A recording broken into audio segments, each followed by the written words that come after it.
We're in Kitchener-Waterloo, about an hour away from Toronto, and my client's actually my partner.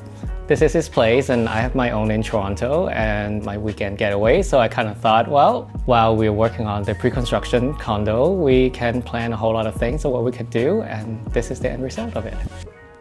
The condo is about 1,000 square foot, so it's decent. 2-bedroom, 2 baths. I think that's important when you have 2 people in the space too, then you're not fighting over the bathroom in the morning.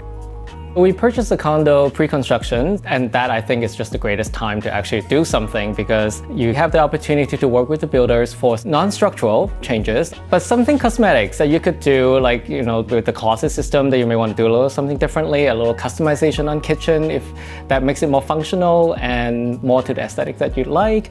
This way, at least you put your personal touch to it and you're not wasting a lot of the materials that they would have otherwise put in, that you're just going to get it all new and then take it out, and also save a fair bit of money on that as well. The kitchen is one of the biggest areas that I spend most of the time planning about. Well, I got some time to, play with different versions, and eventually we landed on one where we say, well, let's just make this whole space with the living room open concept to not have an island and have a dining table that is also functional as prep space if you need to. The original builder's plan is to have some chopped up counter spaces, which I find very difficult when you're going to try to, like Chris really loves to cook and bake. And that's one of the things that actually, the key requirements that he said for this kitchen. Whatever you do, I know you're going to make it look beautiful, but I want that long run of counter. And so when we're doing kitchen, preparing, cooking dinner, things could just be rolling around and you can use both the table and the counter for it. And if you're entertaining, guests can just be mingling around either in the living room or just hanging out by the dining room area. It is the first thing you see when you walk through the front foyer and coming through the hallway and you see the kitchen right away. So one of my things that I really wanted to have was that display area. Just a nice moment to create something decorative, artwork, or bowls and cups that you use every day. But of course, for the trade-off for the storage space, I have to tell Chris that I'm going to give you full high cabinet all the way to the top of the ceiling, so you will have maximum storage, so you can give me that wall that I want. One of the things with the builder layout was that the fridge is going to kind of stuck on the main wall. So instead, we just kind of flip the fridge to the adjacent wall. And by tucking it away, that actually gave me an opportunity to create a little microwave cabinet that I actually tucked it in. And it's great that you just, open up when you need to use the microwave and then you close it off when you're not. And also then the longest run of counter, because then now you don't have a microwave sitting there. And I hate putting those microwave over the range thing combination. No, not for that. So in the living room, the original layout actually have the sofa sitting on the other side of the room. All the TV, cable, everything is actually right behind me. That's where they originally proposed. But I just don't want the first thing you see coming in, just media units sitting around. So that's one thing that we did, and that ended up giving me this whole length of wall here that I can put a sofa, and then there's the lovely little window next to it that's just perfect for a sculpture and whatnot. It just creates that moment. I fell in love with neutrals the last couple of years. I'm pretty sure everyone also did. But I like to layer in different textures. So on the wall, we have the grass cloth wallpaper. We have this cabinet that is in walnut that we've had for years. So we kind of know that that color would all work together. And then we started layering the different items with the rug that we put in with this chiffon pattern that we have on. We're also layering the 2 rugs as well, just because I couldn't really find one that fit the right size, and I wasn't about to go custom to make it to the exact size that I was going to go for. Then we found 2 just kind of off-the-shelf options and layered them on top of each other. So kind of the whole layering that I like to play with. We also introduced a vintage iron desk that I've picked up from a vintage market for a song, really. And it had a glass top on, but it was chipped. But I kind of always figured that by the time I finished with the kitchen, I would have all these stones left over anyway. So I just basically work with a fabricator to cut another piece and then just sit on it happily. It could be my home office, and some other times it's actually our gardening space where our plant would actually sit there for the indoor ones.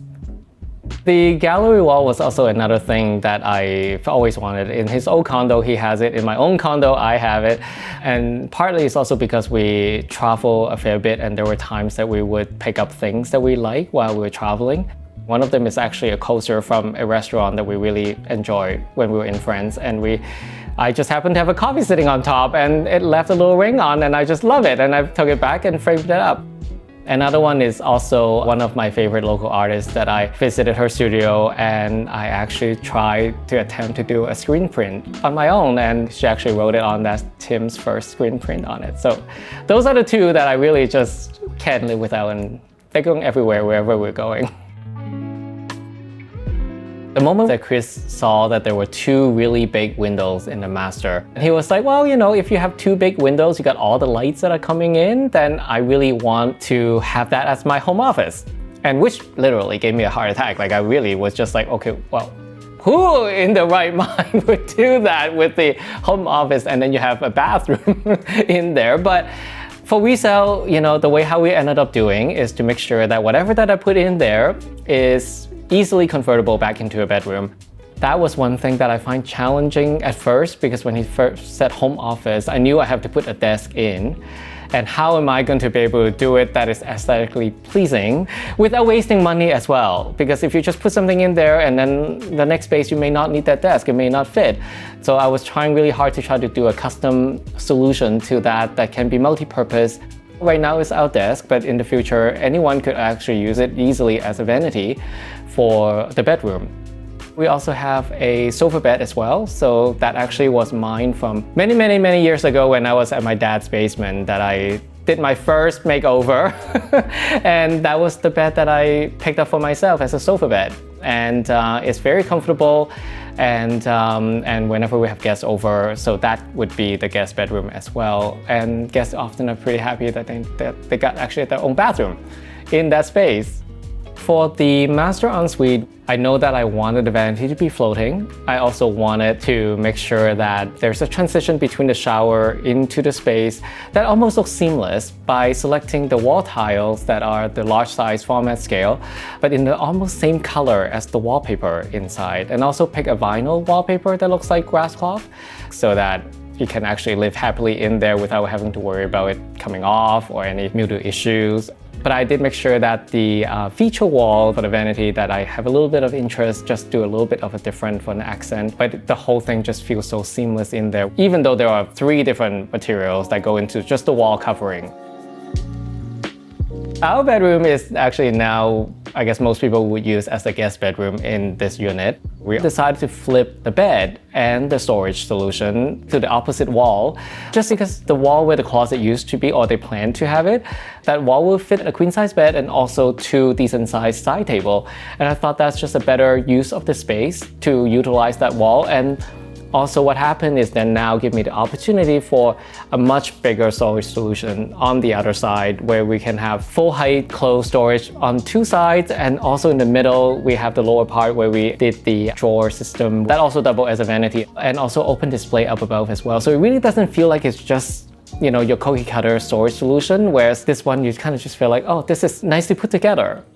The 2-tone cabinet, I just think it makes it look more interesting and more custom that way as well, because it's not just one flat same tone of color for the built-in. Also break it up a little bit because it goes all the way to the ceiling, and it got 2 towers of it. We also use the same material that we used in the kitchen cabinet, so it just looked a lot more consistent that way, and also lighten up the room too. For the second bathroom, we worked with the builder to finish the majority of the work in there, aside from, I guess, wallpaper we put in afterward and decorative items. But vanities, the tub, and the wall tiles, everything were done by the builder. So we selected a wall tile that looks like marble, and I also make sure that it's not the glossy finish that they proposed. And the vanity is actually just the same cabinet style that we have in the kitchen. But we opted not to have hardware on it, so then it's just a lot cleaner that way instead of having handles or even knobs. What we also customized a little bit though is how high the backsplash is. I know I was going to go with a faucet that's a little bit taller, and I wanted to make sure that the backsplash is not just your standard height of it, because then it would just look not very good looking.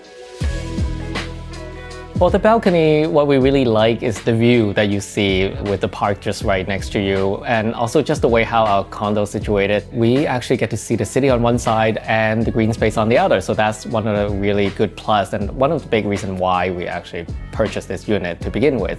Chris and I really just like to go lounge outside, and so we kind of thought doing lounges when we have people over for entertaining. People can all sit on it almost like a bench, a couch.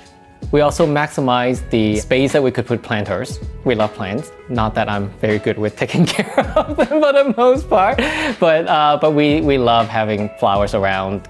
And we also did something with the flooring as well. Instead of just having the concrete that most people would just have, by having a little bit of that grass looking tile on, it almost doesn't feel like a balcony. So after all the dust is settled, we live in here for a while now. We're very happy with the space and the opportunity to be able to work with the builder to actually do the non-structural customization. I mean, I'm very grateful that they're willing to do that. Even though it's my partner's condo and I come here on the weekend, I still see it as sort of my space too, and when a client is actually your partner, that also makes it challenging when you kind of have to, but why would you do that? And why would you even think of that? Overall, I think it was just a very happy experience for the two of us, that for him to kind of see what happens, I guess also help him to understand sometimes what I do and have the appreciation as well. And I think he will help him to trust me better next time when we move.